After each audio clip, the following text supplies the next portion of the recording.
Alright, I had some plans on doing Burma, but the OCS is a little bigger than I want to jump into right now. I think doing a standard combat series game first would help a little bit, so I'm doing the Rock of the Marne. That's part of why I bought it, was I wanted to familiarize myself with both systems and decide which one made me happier in general, since they cover about the same sorts of issues. Obviously, the OCS is a lot more detailed. This looks like a nice light, not terribly light, mind you, but certainly lighter than OCS. System for handling modern warfare. So the situation here is this is the last big German offensive. Ludendorff is planning 2 strikes, one against the French, one against the British. French here at Reims, and I haven't really looked at the terrain to figure out how much effect it has. I'm assuming those mountain woods stuff is pretty bad because there are no trenches going through there. If I look at the chart real quick, it looks about as bad as trenches, except hard to move through. So that's definitely not where you want to fight your attack. The trench lines obviously are well developed at this point in the war. You'll see some very small French units right here at the kind of centerpiece. Apparently General Giraud was aware of the fact that the Germans were going to attack, and he pulled troops off the line so that they wouldn't get shelled as heavily. Now, you kind of wonder why you got troops on the line in great numbers if that's not the case. But anyway, you're seeing more of a defense in depth here. It's kind of hard to see the units on the map. I'm having trouble even without the camera, but you get your basic line running down and then up across here. To prevent the Germans from being able to attack across whatever the hell this line is above, it looks like a river to me, the trench lines. To prevent it looks more like a river than the river does. To prevent the Germans from attacking there, everybody's headquarters there are kind of enforced to be out of supply until what's going to happen eventually is Foch had a big offensive planned at about the same time. He delayed it only 1 day, and it ended up being this massive counteroffensive that just stunned the Germans and prevented their second attack from happening. And you'll see the reinforcements for that beginning around turn 7, I believe.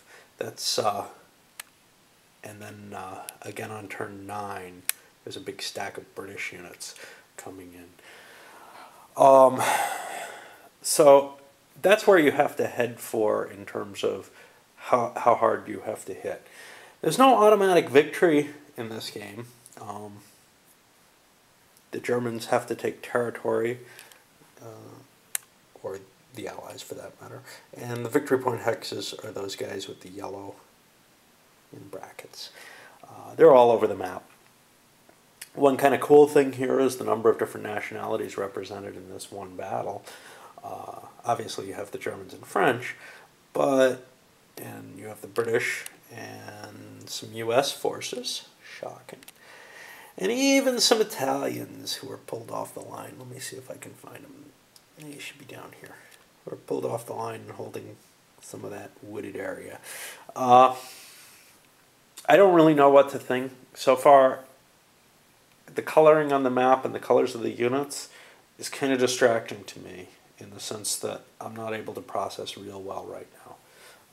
I'm hoping that improves, because it's going to be a tough game to play if the colors blend in so well in my head. A couple cool things about both the OCS and the standard and the SCS, but cool things in particular about the systems. One is there's a fog of war rule, which means you can't look at each other's stacks. Whatever the top unit is, that's all you see.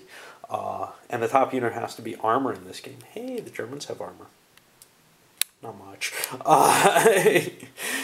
But So that's one of the kind of neat factors in it.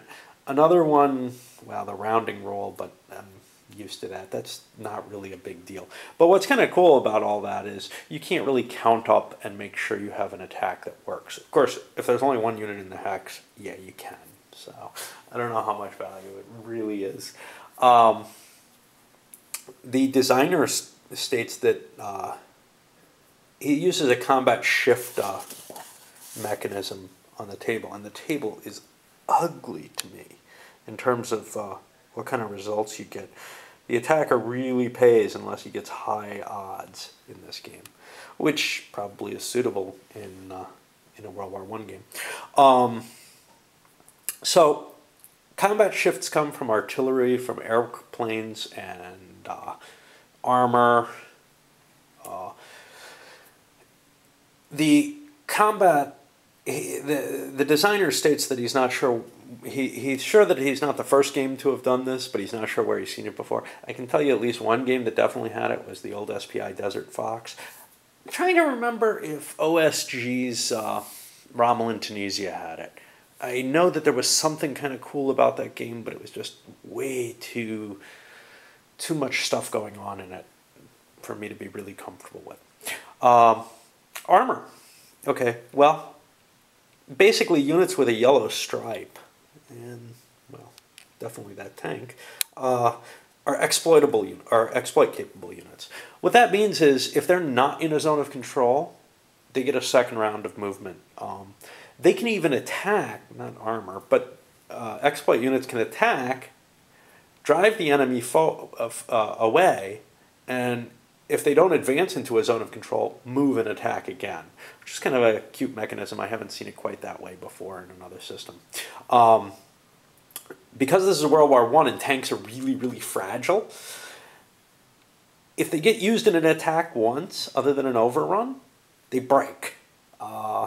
They lose their exploit capability. They're basically flipped over to the other side, which does not have an exploit track, and it has lower ratings. And that's kind of a cool mechanism too. We got airplanes in this, which are kind of abstract. They provide column shifts for bombardment and spotting and the like. And they can also be flying cap. And we got a couple of those here for the French. If they're on the map, they're cap. And that allows them to intercept. If they successfully intercept on a combat attempt, then they can support that combat in defense. Or they can choose not to. If they choose to do so, they're used up for the turn, which is kind of cool too. I don't have a lot more to say. I'm excited about playing it. We'll see what happens.